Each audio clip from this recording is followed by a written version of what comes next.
একদা সুখদায়ক প্রমোদা বদন দর্শন করি বম ঝরিল নয়ন, হেসে কহে সে রূপসী সবিস্ময় মন, কহ দেখি মহাশয় কহ কি কারণ, বিষয় বিরাগী তুমি ভুবনে প্রচার, কি হেতু জন্মিল তব মানস বিকার, সামান্য ললনা রূপ করি দর্শন, উচিত না হয় তব অশ্রু বরিশন। বুজুর্গ ব্যক্তি ওই মহিলার দিকে তাকিয়ে তাকিয়ে কাঁদতেছেন।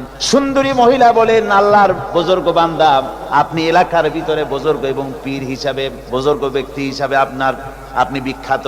আজকে আমাকে এখানে দেখে আপনি আমার দিকে তাকায় আমার রূপ উপভোগ করতেছেন আর কাঁদতেছেন।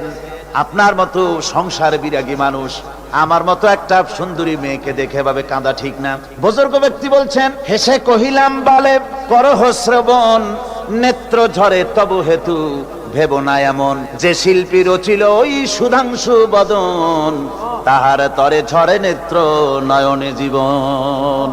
ও আল্লাহর বান্দি, আমি তোমাকে দেখি কান্দি না, আমার চোখে পানি বেরিয়ে গেছে। তোমারে দেখে আমি মনে মনে ভাবলাম, এত সুন্দর করে যিনি মানুষ বানিয়েছেন না জানি ওই আল্লাহ রব্বুল আলামিন কত বড় সুন্দর।